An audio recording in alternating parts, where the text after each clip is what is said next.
Bom, para encerrar essa aula sobre funções e procedimentos, eu vou falar de funções com retorno, ou funções frutíferas, né? Se a gente fosse falar ao contrário das infrutíferas, né? São funções que retornam algo. Então, ao chamar a função, no final dela, será retornado um valor. E o usuário no programa principal, né, o programador no programa principal, poderá fazer o que quiser com este valor. Então, aqui, por exemplo, desculpe, eu tenho o mesmo problema, né? Só que eu quero agora que a minha função que faz a soma, ela não mais faça o print dentro da função. Ela apenas calcule o valor da soma e retorne esse valor. Eu vou deixar para o programa principal fazer esse print, né? Então, como é que funciona? Como é que vai ser diferente esse programa? Bom, ele é bem parecido com o anterior, né? Tá aqui meu def, o nome da função calcula a soma. Eu tenho os meus parâmetros N1 e N2, né, que serão os números que serão somados, né? Serão jogados na variável soma. E depois eu tenho esse comando especial, né, como eu falei antes, né, o return. O return soma está explicitamente dizendo para o interpretador Python que a variável soma é o que vai ser retornado para a chamada da função. Ou seja, é como se fosse o resultado da sua função. É o y da sua função f de x. Certo? Aqui é como se sua função fosse y é igual a n1 mais n2, e o que o cálculo da soma faz é retornar esse valor de y. Aqui meu programa principal, na verdade, vai fazer aquilo que já fizemos antes, né? Primeiro fazer o input dos números, num 1 e num 2, e aí eu vou fazer a chamada à função calcula soma, passando num 1 e num 2, né? Que vão ser copiados para os parâmetros n1 e n2, como vimos antes, né? Só que aqui vai ter uma diferença, né? Como a gente sabe que a função agora, calcula soma, vai ter um retorno, eu tenho que fazer algo com esse retorno. E o mais típico, né, de fazer com esse retorno é colocar o resultado, né, dessa função, o resultado desse retorno, dentro de uma variável. Atribuir o resultado dessa função dentro de uma variável. Então, eu criei aqui uma variável resposta, e eu atribuí à variável resposta o resultado da função calcula soma num 1, num 2. Então, o usuário digitou, por exemplo, 5 para num 1 e 10 para num 2. A calcula soma vai passar 5 e 10, vai fazer o cálculo que vai dar 15, vai retornar 15, né? Vai fazer o return 15, e a resposta, então, vai guardar o valor 15. Então, vamos ver aqui o passo a passo de novo, né? O programa principal começa, né? Eu faço o input, ele é atribuído jogado na variável num 1, faço o segundo input, o usuário digita algo, ele é colocado na variável num 2, por exemplo, suponho que o usuário digitou 5 para o primeiro e 10 para o segundo, então eu vou fazer calcula soma num 1 e num 2. O que vai, né, nesse momento? É chamada a função calcula soma. Bom, não vai num 1 e num 2, mas uma cópia dos valores de num 1 e num 2, que no caso aqui são 5 e 10. Então, N1 vai receber o valor 5, o parâmetro N1 vai receber o valor 5 e o parâmetro N2 vai receber o valor 10. Então, vai ser feita a soma desses valores 5 mais 10, vai ser atribuído na variável soma. E nesse momento que a gente encontra, né, que a função encontra o return, né, depois de executar essa linha, vai executar essa outra linha. E aqui está escrito claramente, não é um return qualquer, é um return soma. Então, a função está dizendo explicitamente que o valor de soma será retornado para o programa. Certo? E aí não importa mais a variável, o que vai é o valor. Então, suponha que o valor aqui soma deu 15, o que vai aqui é 15.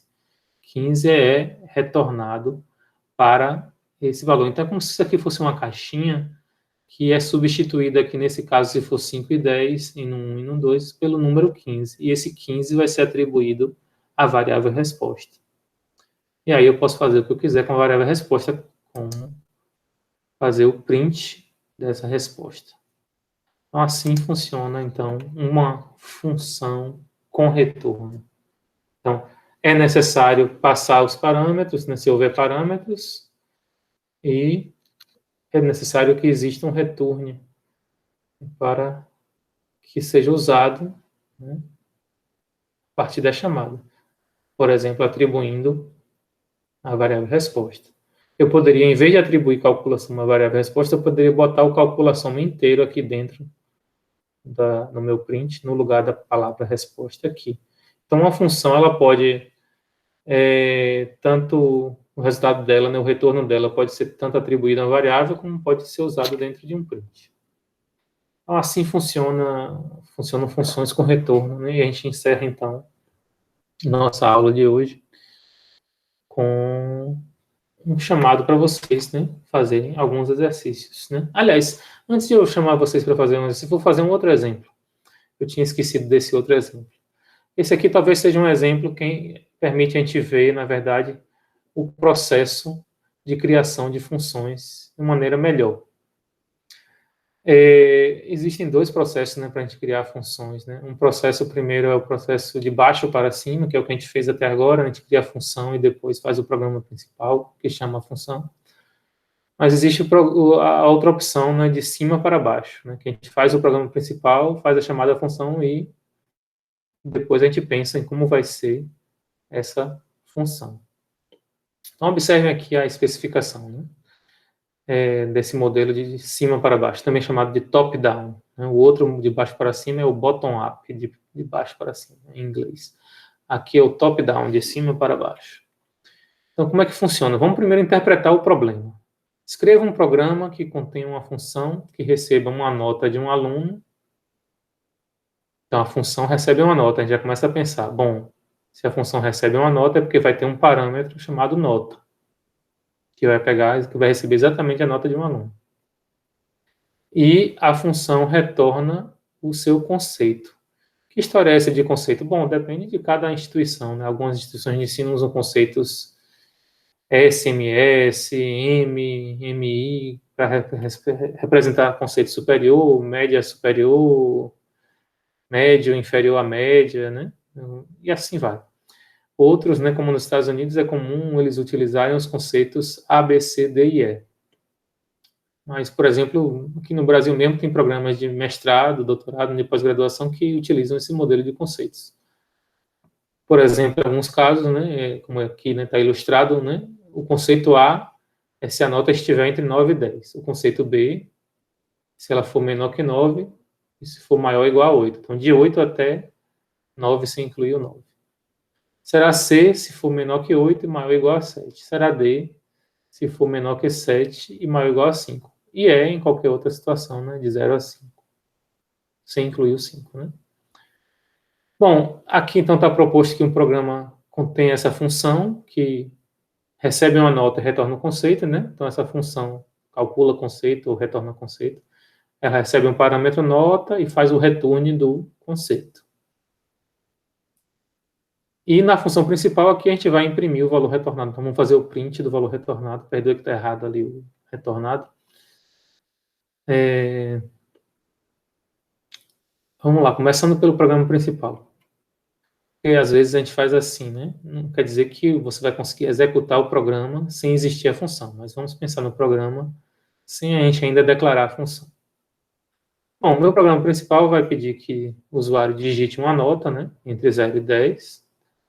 E aí, a partir dessa nota, vai ser chamada a função que vai calcular o conceito.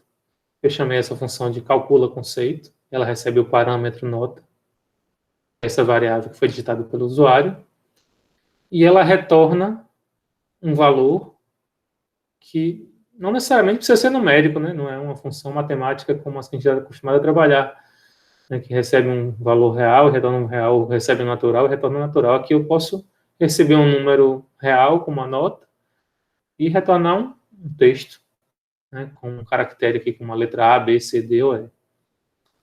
O fato é que a função calcula conceito, né, recebe como parâmetro a nota e retorna como resposta, né, como retorno, o conceito.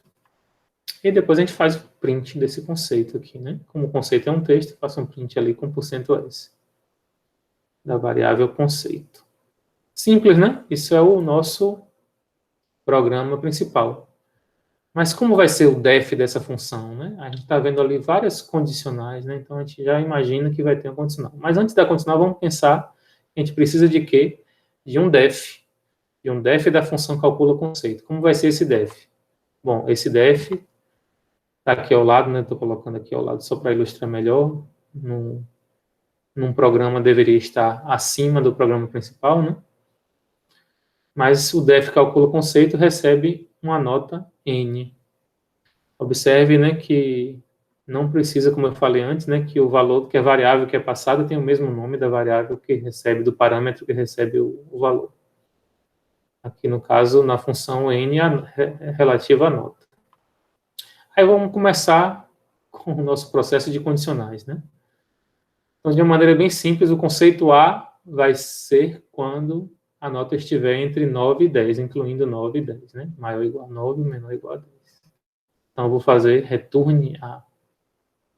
Se não for este caso, né, para o B vai ser entre 8 e 9, então, se é if, né, se não for verdade, né, se n for maior ou igual a 8 e n for menor que 9, então, eu vou retornar o B. Observe que está tudo indentado em relação ao def e dentro do if, o que está indentado, né, dentro do if, a gente já sabe que tem que estar, né? O return e os return aí estão dentro do if, porque eles só serão executados se aquela condição for verdadeira. Aí, bom, se não for nem A nem B, a gente tem a situação, né, a condição para o conceito C, a gente tem a condição para o conceito D, que é de 5 a 7, sem incluir o 7, e a gente tem a condição para o conceito E. Supondo que o usuário é bem comportado, vai sempre digitar um valor entre 0 e 10, eu posso usar o else aqui, e dizer que em qualquer outra situação o conceito é. Observe que tem vários return aqui, né? Então, não precisa ter apenas um return numa função, mas o primeiro return que for executado, ele encerra a função.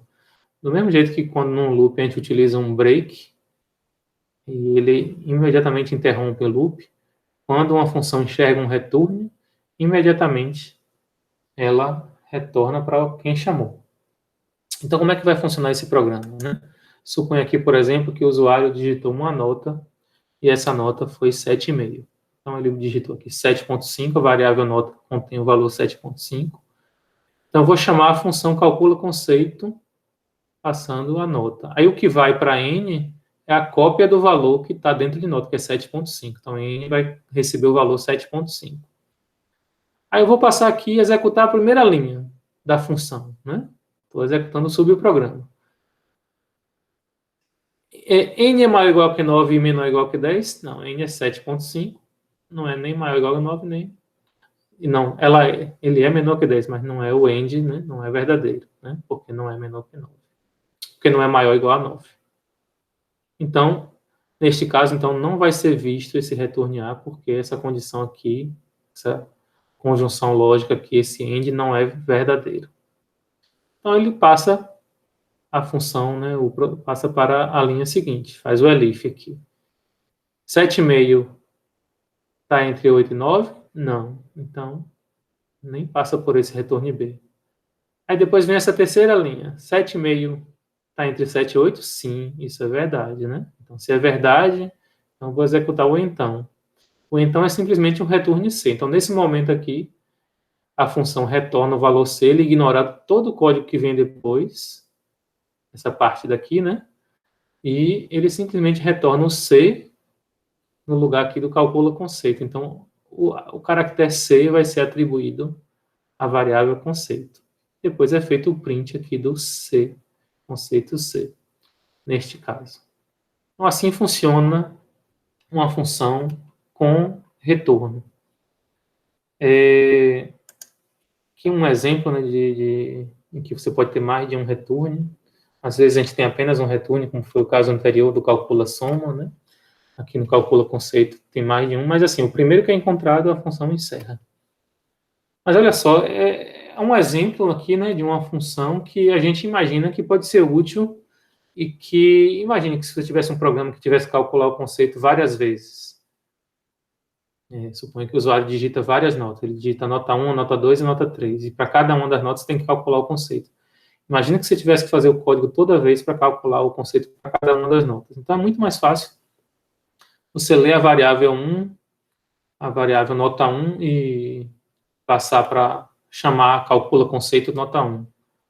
Depois a variável nota 2 passar a chamar calcula conceito nota 2. E a mesma coisa com nota 3. Então você não vai precisar então repetir todo esse código aqui para calcular conceito. Enfim, isso é o exemplo com que eu encerro a aula. E fica aqui uma lista de exercícios para vocês fazerem, né? Experimentar, fazer funções, procedimentos e brincar com essa ideia de subprogramas. Fica então o recado, né? Espero que vocês possam ter tempo de fazer alguns dos exemplos, exercícios, né? Tem exercício na lista, tem uma nova lista agora de funções, espero que vocês já trabalhem com ela, é a quarta lista. E está disponível no nosso site. E, além disso, vocês podem fazer os exercícios do livro também, né, do capítulo de funções do livro. Introdução à programação de computadores com Python. Introdução a algoritmos e programação com Python. Aqui neste livro, o capítulo... Vou lembrar aqui... O capítulo 7 de funções fala de funções sem retorno e por aí vai. A gente ainda não encerrou o assunto de funções, a gente vai falar ainda, né, de uma outra aula de um pouco mais de detalhes, mas aqui eu encerro esta aula, espero que vocês possam, né, ter entendido e fazer os exercícios e brincar um pouco com funções.